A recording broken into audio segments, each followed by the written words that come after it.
San Francisco 49ers destroy the Pittsburgh Steelers week 1, going into Pittsburgh, pulling out the W to start the 2023 season 30-7. All the highlights, all the instant reaction, and game balls from week 1 coming up right now. You are Locked On 49ers, your daily San Francisco 49ers podcast, part of the Locked On Podcast Network, your team every day.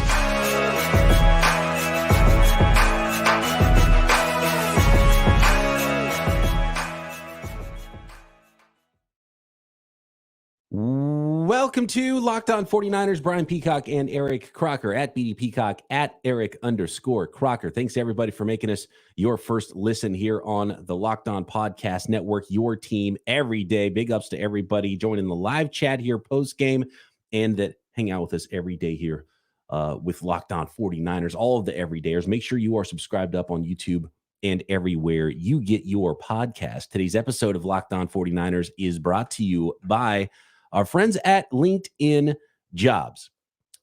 At LinkedIn Jobs, you can find the qualified candidates that you want to talk to faster. Post your job for free at linkedin.com/lockedonnfl. That's linkedin.com/lockedonnfl to post your job for free. Terms and conditions apply. Wow, Croc, I don't know that things could have possibly gone better for the 49ers than they did in week number 1. All of the weird vibes, it seems like that we're kind of following the 49ers around all offseason long. I was like, is Brock Purdy going to be back? Okay, Brock Purdy's back. Oh, no, what's the Trey Lance thing is weird. Man, what the worst trade in NFL draft history, right? Nick Bosa holdout going into the final week before the season. Then you get Nick Bosa signed. Then you go into Pittsburgh and all systems go. And that switch was flipped, Croc. And we did our season prediction show on Wednesday. And it was before Nick Bosa had signed. And I was like, man, this could be a 10-7 win team. And people came at me like sideways on that. I was like, that's a playoff team. The 49ers are going to be good, but there could be some weirdness to start the season. Maybe you're going to run into a buzzsaw, a team in Pittsburgh that's supposed to be so ready to start the season. They played their ones more than any team in the preseason, right? The 49ers have started slow in recent seasons. And I said, look, if you get Bosa signed and come out of Pittsburgh with a win, it's a very different vibe to start this season. And now we're talking about picking the over on the win total for the 49ers season. We're talking about this team is Super Bowl ready and going to be fighting for a 1 seed. Now, a lot has to happen between now and week 18 and talking playoffs, Croc, but I don't know how you couldn't be more excited about what you saw on the field from the 49ers in the opener. There were a lot of things that I was kind of paying attention to. I don't want to use the word worried about, but definitely taking note of as it pertains to the 49ers against the Pittsburgh Steelers, kind of certain matchups. We talked about Kyle Shanahan versus, Minka Fitzpatrick, which clearly was a non-factor, or Terrell Austin versus Christian McCaffrey and Deebo Samuel. And Austin is obviously the defensive coordinator for the Pittsburgh Steelers. That did not matter. Just all these things were going in the deep ball, right? I was like, man, 49ers defensive backs, like them turning and running, that's something I'm worried about. Like Pittsburgh, you saw in the preseason, they were really working and emphasizing like stretching the field, throwing the ball down the field. That was not an issue. Drake Jackson, we were talking about where is he? And we didn't know, this is a guy who had 3 sacks in the first half of the season and then ended the season as a healthy scratch. Like, is he going to be good? Like, if he is, then okay, then there's not going to be an issue with the D-line, but man, like we don't know, right? Like we don't know. 3 sacks for Drake Jackson. Brock Purdy, talked about the elbow injury, and I had somebody kind of going at me on Twitter like, oh, don't be a Purdy fan now. Like you're doubting him. And it's like, it's not doubting him. I just don't know. Like I was not able to commit on exactly what he is. But then he goes in and look like Brock Purdy, right? Like, like that's good. Like, okay, so I think a lot of the things that I was worried about, or at least had thoughts of, what is this going to look like heading into the game, it ended up working in the 49ers' favor, outside of probably McKivitz, who, and again, I mean, I guess that kind of looked more like I thought it would. He got destroyed by TJ Watt. But aside from that, everything that I was like, oh, man, okay, I'm questioning, like, what is this going to look like? It ended up working out in the 49ers' favor.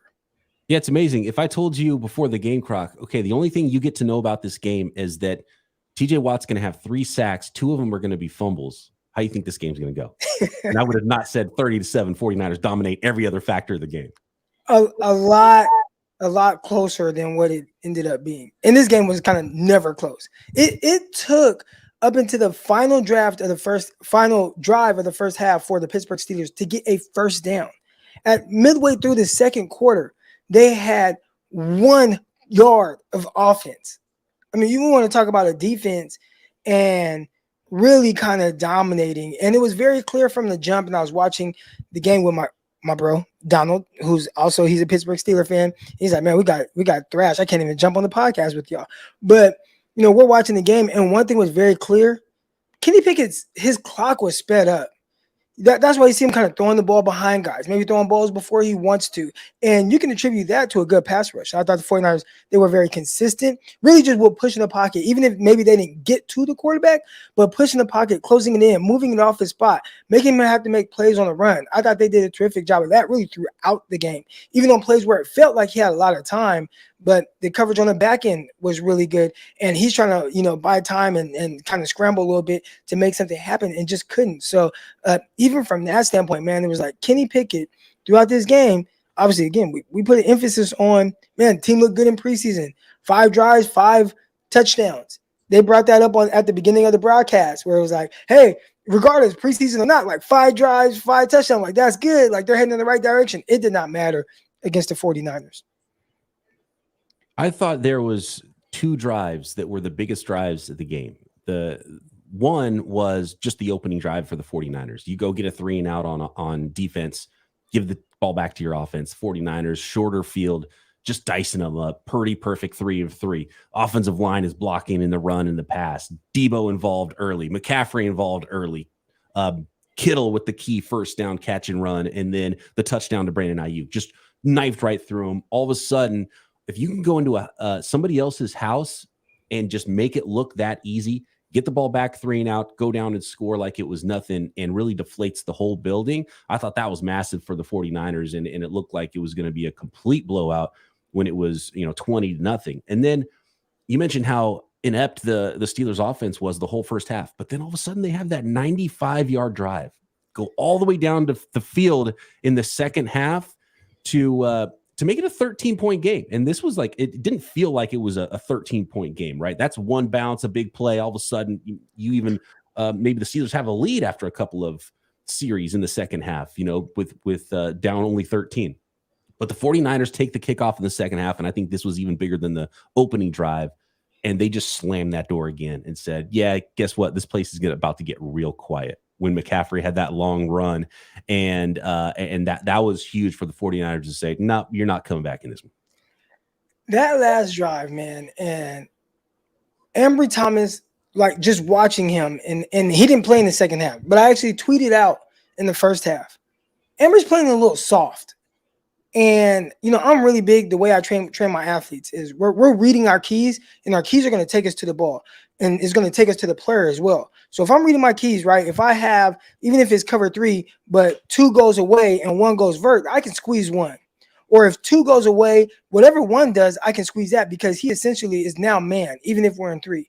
All right. So like those are the things I'm kind of looking for. Like, how tight of coverage are you playing? Like, are you challenging yourself? And I think he was challenging himself on that drive. So they move the ball there. It's kind of pitch and catch throughout. And it's like, okay, maybe they're in prevent or whatever they're doing, but man, you're going to give up some points. Now, I see in the chat, and I've seen it on Twitter, Lenore, man, like, that penalty, like he kept that drive going. He gifted them a touchdown. And I can acknowledge Ambry Thomas's fault on that drive, but what I'm not going to do is blame Deommodore Lenore because he was in the slot. They were on about the 7-yard line. They called illegal contact. If they wanted to call, if they call holding, if they call pass interference on the defense, then okay, you got 0 issues with me. They called illegal contact on him, where he made contact at like the 3-yard line when the play started at the 7. Illegal contact, that's a 5-yard. This is like you have like 5 yards to touch a guy. He touched a guy around 4/5 yards and then got his hands off. They call illegal contact. I said that's BS. And that was a 3rd down play. So there are a lot of people blaming Lenore. Oh, man, he gifted them a touchdown. It's like, man, like, watch it again. They were at like the 7/8 yard line. I thought he made contact at right around the right spot. And even if they do throw that flag, let's say it's right at 5 or like 5.5, that's so ticky-tacky. in the sense of like making contact with the player. So I think there were soft coverages at different times. That penalty there, I thought was, I'm not putting that on Diamador Lenore. We got to give out game balls, Croc. So many more notes, including that 49ers secondary in this football game, and what a showing it was for Steve Wilkes' defense in his first game as defensive coordinator. Game balls, 49ers, Steelers, week 1. Next.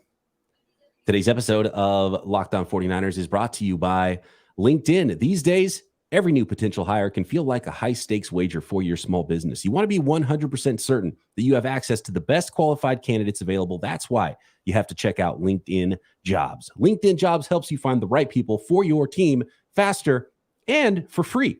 Super simple. All you do is you add your job to the purple hashtag hiring frame to your LinkedIn profile, and it spreads the word that you're hiring. Then utilize simple tools like screening questions that make it easy to focus on candidates with just the right skills and experience so you can quickly prioritize who you'd like to interview and hire. It's why small businesses rate LinkedIn Jobs #1 in delivering quality hires versus leading competitors. LinkedIn Jobs helps you find the qualified candidates you want to talk to faster. Post your job for free at linkedin.com/lockedonnfl. That's linkedin.com/lockedonnfl to post your job for free. Terms and conditions apply. All right, Croc. I'm going to throw out my very first game ball on this one, and it is to Brock Purdy. And there's one specific reason I want to give a game ball to Brock Purdy. We are not allowed to say anything positive about Brock Purdy because we did not know exactly how well he would play. And, we brought up different, ways that it could play out. So because of that, we can't say anything positive about Purdy. That's what I've been told. Well, I think those people that tell you that may have not have heard our podcast from about a week and a half ago, I think it was, when it was clear that Trey Lance was on the way out and Brock Purdy was back healthy and the guy. And it was all of the reasons why Brock Purdy is QB1 and why he is the real deal, as Kyle Shanahan called him. So for those folks, go back and listen to that podcast. And really the biggest thing Purdy did, he had a nice line in a really good game, right? But this is more than a game for Brock Purdy to me. He was 19 of 29 passing, 220 yards, a couple of touchdowns. Most of that passing yardage came in the first half. But two big things. One, he looked like the exact same guy we saw at the end of last year, right? There was no like, oh man, he kind of regressed or doesn't look like the same guy, doesn't look confident in his arm. And that arm being the other thing. It was a really awkward play when TJ Watt came around the corner for the strip sack and Brock Purdy's like corralling the ball underneath his body and there's a pile on top of him and his arms caught underneath him. And even got up from the pile and the 49ers held on to the ball because of it. And he came, they challenged the play. And Brock Purdy's kind of like twisting. It didn't look like he was messing with his elbow, but he's like, maybe kind of even my wrist or something. It looked like something might have been bothering him after that. He got hit again hard by TJ Watt in that game. There was a couple other times he got hit, and he came out of it completely unscathed. His arm looked fine. He did go a stretch without completing a pass after that play. I was waiting to hear a report that, they're kind of checking out Brock Purdy in the locker room during halftime. But you didn't get any bad reports like that. He came back out in the second half and started throwing the ball just fine. So Brock Purdy passing every test you could ask for, which is a huge factor for this team with all the playmakers they have. And a lot of people want to compare him to like Joe Montana. And I made reference to that on Twitter, just kind of having some fun and, or Drew Brees or whatever. Do you remember who I comped Brock Purdy to last year, late in the season? No. He's a basketball player. Oh, from the Lakers? Nope. From not Reeves. I compared him to Reeves. I think his Reeves. Oh, that's right. I compared him to John Stockton. Okay. Point guard, facilitator, but then can make a play when you need him. He can hit that three, right? He can make a play when you need him. Tougher than you think he's going to be. And that's sort of been my comp for Brock Purdy. And he showed that. He showed everything he showed last year. So huge stock up for Brock Purdy. Love the way the 49ers offense looked. And first game ball goes to Brock, back from injury and looking like exactly the same guy pre-injury. That's a good one, right? And we talk about Brock Purdy, and that was kind of not so much the biggest question mark, but I talked a whole lot about other players that we've seen like start their, have a stretch where they're playing extremely well. All right, from the Lakers, F out of here, Croc. I know. Hey, chill out, Greg, in the chat. All right, but I talk about Brock and him playing well down that stretch, and I threw out some other names of guys who did well starting off, but then had a kind of like this coming down to earth. Whether it was Jimmy Garoppolo, I thought we talked about him. 5 straight wins. Started the next year, did not look great. 3 interceptions on the road against the Vikings. 1 was a pick 6. Didn't look good against the Lions. Didn't look great against the Chiefs as well. Right? We saw that. Also mentioned some other guys, Dak Prescott, who he was Offensive Rookie of the Year. I thought he played exceptionally well. The next year, he struggled to throw for 200 yards in a game. Did not look good. All right. There was another guy I mentioned. Gosh, can't think of his name right now, but the Minneapolis Miracle. All right. Who was that quarterback? See, I can't even think of his name. Case Keenum. Case Keenum. Where Case Keenum that year, I think he went 11-3 as a starter. Like, he was good. And then the Broncos were like, hey, we're going to make you the starting quarterback. And then like, he was trash, right? So my thing was more so I'm just cautious of crowning a guy right away. I see he does a lot of things well. And if he continues to be the guy that he was last year, then we got something. We're cooking.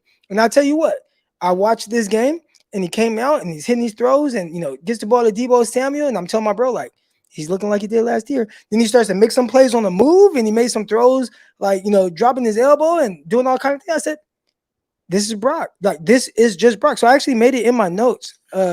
We probably can't see. I have a bunch of notes here.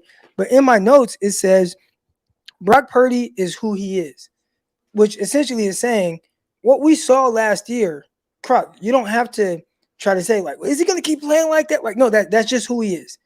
And he does a lot of good things. He hits the guys that are open. My bro was complaining, these guys are wide open. And it's like, they're going to have those in the 49ers offense.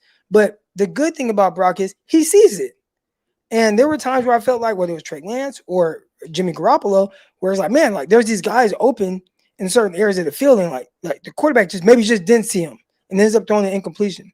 Brock was very consistent with seeing that guy, throwing an accurate ball, and hitting those guys. And I think there's going to be more explosive passing games for him.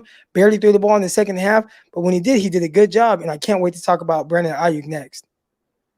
Is that your next game ball, Brandon Aiyuk? Definitely. Brandon Aiyuk every year has kind of taking this, like, okay, let me add this part to my game. And each year we see him like destroying guys in training camp. And I'm like, okay, like, this is the year. And then there's never the year, but there's always these one things where I'm like, you know what? I just want to see him improve on like this part of his game. And when we continue to look, Jimmy Garoppolo got hurt. I'm watching it. I got the Raiders game.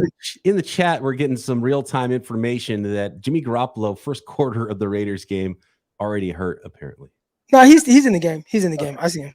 All right, so gosh, threw my whole thing off. But Brandon Aiyuk. Yeah.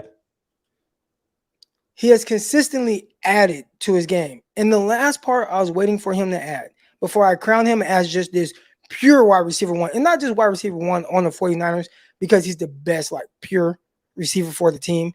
But wide receiver one on any team. Like, could he potentially be on a team that doesn't have a wide receiver one? Like, could he be their wide receiver one?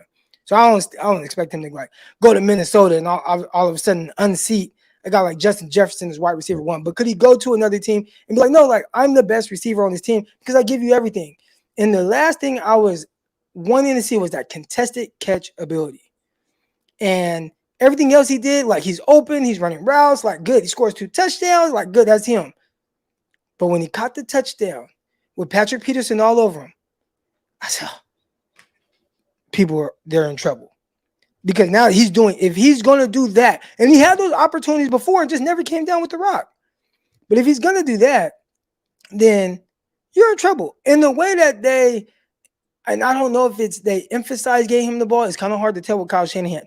Was it just the game plan where today Aiyuk is a guy where whatever I saw against the Steelers, and how I wanted to attack their defense, Aiyuk was going to be the guy. Next week it might be Kittle. The week after that it might be Deebo. I don't know. But if they continue to do this every week, now that's going to open up a whole nother can of worms. Because how do you let this guy go? You know, when it's clear what he brings. It's clear that he works a different level of the field. I was really kind of just bracing myself now they're not going to be able to pay Brandon Aiyuk. But if he continues to play like he did today, you will have to figure out a way to pay Brandon Aiyuk, even if that might be let someone else go that you have paid a good amount of money to, aka Deebo Samuel, who next week he might go for 200 yards, and then I might be, I don't know who the hell they're going to let go, but you got to figure out a way to keep Aiyuk if he's going to keep doing these things. So he's checking off all the boxes right now. Definitely a game ball to Brandon Aiyuk. I agree. I got it written. You showed your notepad. Mine's a little bit smaller if you see my notepad, but yeah, and there's two things that I mentioned here. Obviously, the touchdowns for Brandon Aiyuk and the stat line, which was awesome for Aiyuk, leading receiver, 8 catches, 129 yards, the 2 touchdowns, but one contested catch, right? Croc, that was a huge part of his game. You talking about adding things to his game. Contested catch is one of those, and the block on McCaffrey's run that won't show up in the stat sheet. A decleater block, right? That's not a touchdown run without Brandon Aiyuk and Ray McCloud, by the way, that was healthy in this game. So absolutely, Brandon Aiyuk, another game ball for the 49ers week 1 against the Steelers. We got tons more game balls to wrap up here next from 49ers Steelers week 1 game ball action. Touchdown Jimmy Garoppolo on their first drive. Just threw a touchdown pass at Jacoby Myers. There you go. Comes out of the and throws himself a touchdown pass. That's the entire Jimmy G experience early for the Raiders. All right, more game balls. Niners, Steelers next. Today's episode of Locked On 49ers brought to you by FanDuel. Get ready for the NFL season with incredible offers from FanDuel, America's #1 sports book. Right now, new customers can bet just $5 and get $200 in bonus bets guaranteed, no matter if that first $5 bet wins or loses. Plus, all customers who bet $5 will get $100 off NFL Sunday Ticket from YouTube and YouTube TV. Now is the best time to join FanDuel. The app is easy to use. I love the format, both app and on the website. Build your own parlays. So fun, so easy. And you can bet on everything from spreads to player props. And I found myself looking up what those odds were going to be for the 49ers to win the Super Bowl after they started off hot. That might be a hot bet, and you better get those odds quick because they might dwindle a little bit after the week 1 performance for the 49ers in this one. Bet on tons more there. Visit FanDuel.com/LockedOn and kick off the NFL season with an offer you won't want to miss. FanDuel.com/LockedOn. FanDuel, official partner of the NFL. How about this for a game ball, Croc? And I want to give it to, at first I wrote down just the defensive backs. You talked about how Donald, and by the way, pouring out for Donald and his Steelers this year. They're supposed to be the same. He's right here. He's on the couch. He's sad. Oh, yeah. I can't imagine how he feels right now. But Niners receivers were running open and Steelers receivers weren't. And there was numerous times when the first sack for Drake Jackson, that was a coverage sack. That wasn't like Drake Jackson beat his man originally. There was nowhere for Kenny Pickett to go with the ball. Same thing on the next third down when he threw that interception. There was nowhere for him to go to the ball. So he kind of threw it up to one of his guys and hoping he could make a play. And he did not make a play for him. So I want to give credit to the defensive backs, which you mentioned in the second half. It was Diamond or Lenore on the outside with Isaiah Oliver back in the slot. And there was no more Ambry Thomas. And I don't know if we've heard if that was an injury or if he just got benched. But another big question mark this year for the 49ers coming in is what was the defense going to look like? The run fits were a little weird in the preseason, new defensive coordinator. So instead of just going with the DBs, I'm going to give the guy with the defensive background the game ball, and that's new defensive coordinator Steve Wilks. Still the best defense in the league, Croc. It looked like to me out there with the 49ers. Yeah, and part of that, whether it was the defensive line, whether it was the back end, or even that second level guys with Fred Warner and those guys, and we saw Fred Warner get his hands on the pass that ultimately ended up getting intercepted for the 49ers. But I think the one thing that we've talked about, and I was a little disappointed, especially with their showing in the preseason against the Raiders, where I was just like, that did not look like a well-coached team. And that's the one thing I always hang my hat on with the 49ers. Offensively, well-coached. Defensively, well-coached. Special teams, that's typically kind of up and down, which today it was down, but that's for another day. But they were well-coached on the back end at every level. And I think the guys that you needed to kind of be the leaders with that, they were. Fred Warner, I think he kind of set the tone right away with just how he was playing. And again, I'm watching the game with my bro Donald. And Donald's talking about how, like, man, like Fred Warner, like, chill, bro, like, chill. Like, you have to try to be on every tackle. He's kind of roughing guys up, but he kind of like sets the tone. And there was a play at the end, and we're talking about the back end and coverage, but he made a tackle on George Pickens, and Pickens gets in his face. He gets in Fred Warner's face. And at this time, it's like, dude, we're just trying to get out of here and make sure everybody's healthy. Yeah. But Fred Warner's just like unbothered by this guy in his face, like, Red, get out of my face, man. But he sets this tone. So even with the guys in coverage, and we watched Dre Greenlaw with some open field tackles, you know, that all starts with coaching. And from Robert Saleh to D'Amico Ryans to now, you know, can't think of his name right now, defensive coordinator. Saleh, Steve Wilks. Yeah, Steve Wilks. All right, there we go. All these changes and stuff. But to Steve Wilks, one thing is consistent. These guys are playing at a very high level defensively, and that was really fun to watch. Absolutely. And I think one of the names on my list is Fred Warner, too. Yeah, he's the best linebacker in the NFL. Greenlaw all over the place and aggressive as well. But Fred Warner, what he does, the thumping tackles, the sideline-to-sideline range in the run game, his ability in the pass game, his tip is what led to the Hufanga interception. By the way, dude, I lost my. What was Donald thinking when Hufanga pitched the ball back after the interception? That was like just kind of a little bit. That was like I was dying laughing when you did that. I think by that time Donald was over it. Okay. The writing was on the wall right away. So by the time we're talking about late in the game, where you know you got the interception and then you pitch it back to Tajay Gibson, and yeah, by then Donald was over. He was sitting down by that point. Early in the game, he's standing up, he's yelling like he's excited. By a few drives in, he was sitting down and wasn't too excited about what was going on. Man, you know what, Croc? Pre-game, my next game ball is going to go to a guy that I saw on one of your pre-game pick'em plays, and that is Money Moody. And I was thinking, man, dude, coming off an injury, couldn't make an extra point in the preseason. You went out there putting money on the 49ers rookie kicker, Jake Moody, and he came through for you.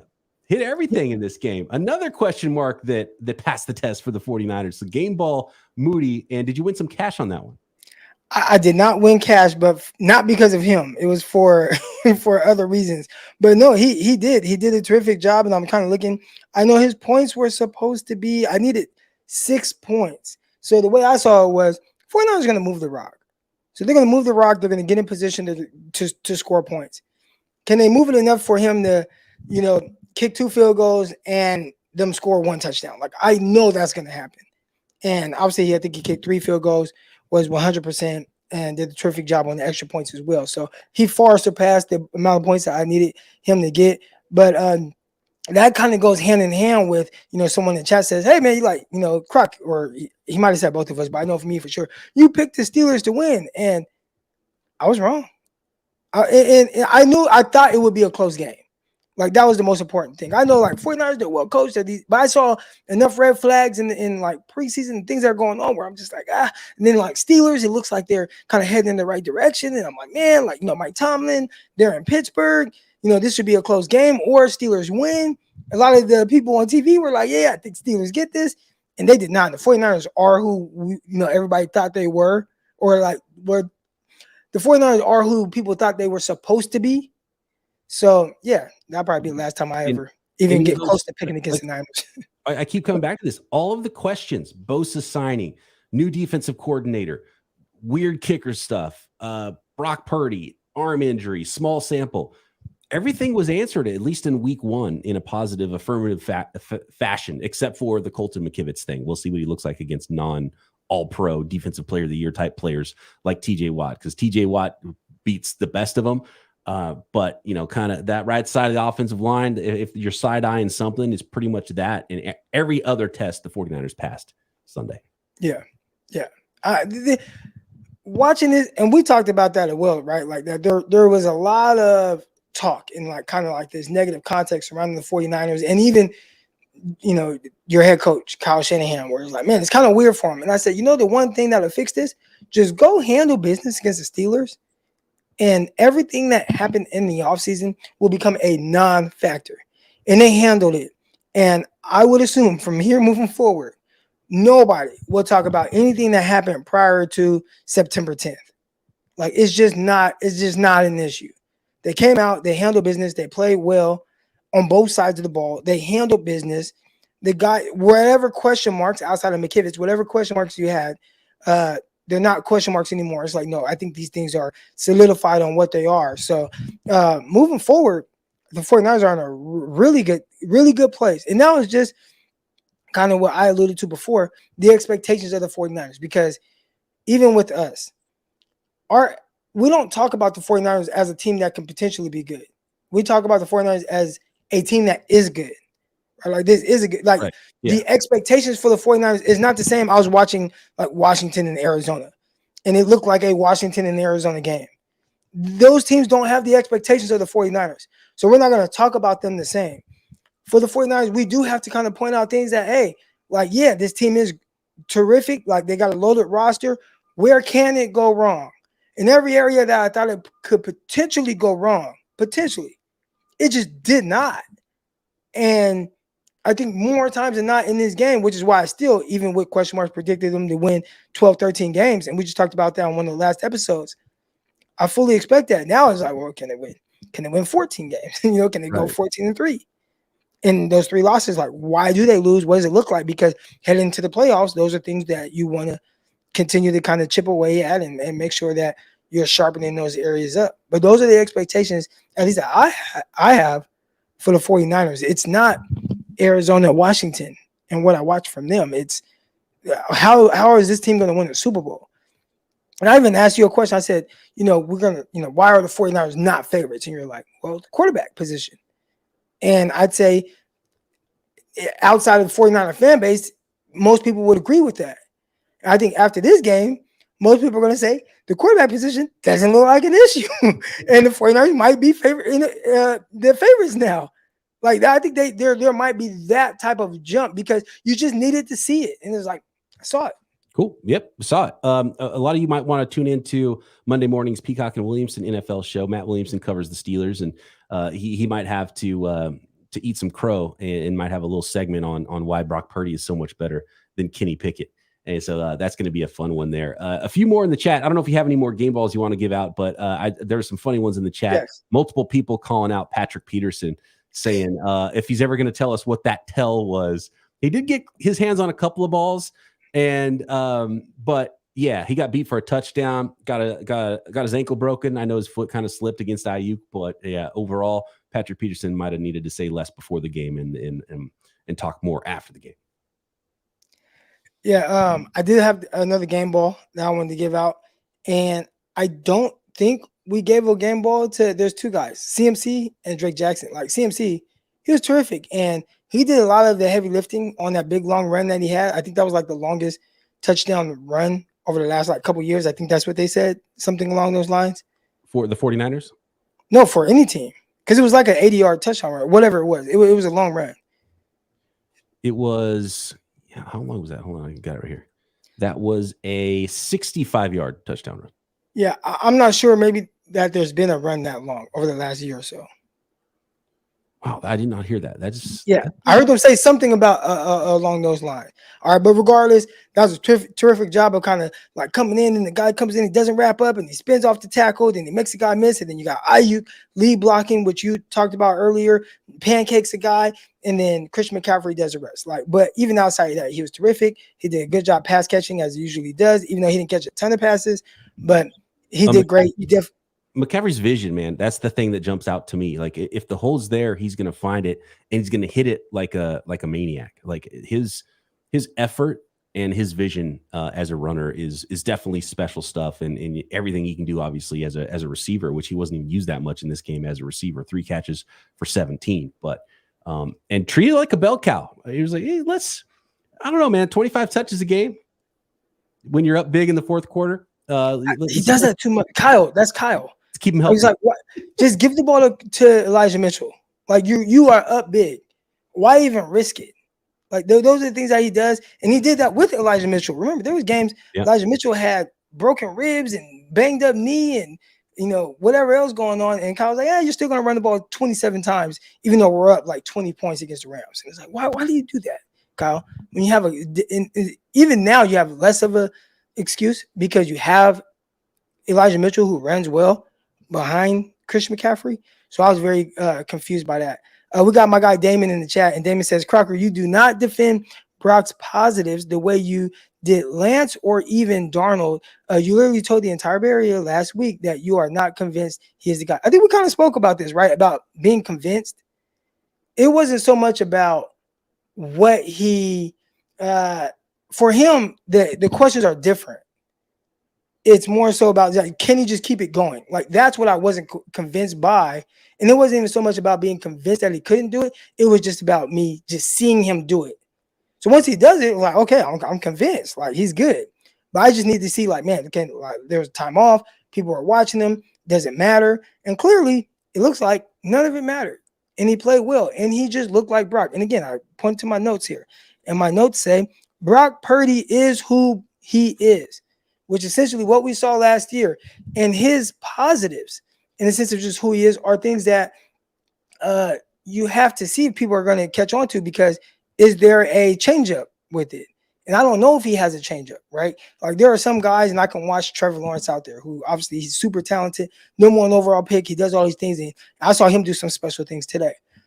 Even if he doesn't have his fastball, he can have like a changeup to it. My thing with Purdy is if he doesn't have his fastball with, I think his fastball is just seeing the field well, getting the ball out of his hands. If someone tries to take his fastball away, what's his changeup? Because he's not the talent of Trevor Lawrence. And I think today he showed, even if I don't have my fastball, which more times than not he did, I can still do these things where it might not be like an amazing curveball, but it's good enough to where I keep the ball out of harm's way. And then I live to fight another down. And then on that next down, I can get back to the things that I do very well. And I was very impressed by that. So definitely make that clear. Appreciate the comment, Damon, in the chat. But man, I thought he was awesome today for who he is. And again, we're talking about 220 yards. It's not like he had a 400-yard passing day. But for him, I don't need him to throw for 400 yards. 49ers don't need him to throw for 400 yards and 4 tugs. We just need him to do what he did today. And if he continues to do that, make some plays off script, extend some plays, throw for 220 to 240 yards, I think he's going to be more than fine. The 49ers are going to be more than fine. Absolutely. A good point here. James in the chat says, I just realized they never said Minka's name. He was a non-factor. Super non-factor. And I put in my notes things that weren't a problem. And I put Minka Fitzpatrick. Because that was a guy who I was like, man, you got to kind of keep him away. And you know, how can Kyle manipulate him and make him see something that's not there, and then him attack something? And maybe somebody that shows the all 22, if Kyle did something that kept him out of plays, but ultimately he was someone who throughout the game, it was like not worried about him. And you mentioned Drake Jackson, and we talked about him earlier, but yeah, the last game ball goes to Drake Jackson. Huge to have someone to go with Bosa, especially in this game where Bosa was looking like he was a little bit gassed at times. It was kind of his preseason game for him, right? Trying to get his legs under him. 30-something snaps he played, and to have a guy like Drake Jackson, who he still looks like Bambi a little bit, like arms and legs all going in different directions. I don't think his skill set is quite honed to the point of being a true stud player across from Nick Bosa, but he's one of the few guys the 49ers have coming off the edge that can close on a quarterback, which is huge. So you're absolutely correct, Croc, in wanting to give the game ball to Drake Jackson. It's huge having a guy that can come in and get you some sacks. Yeah. A few questions in the chat about the $41 million in cap space. Will the 49ers go get a right tackle? Are they going to go get make some other huge move? I know who they won't be getting. Who's that?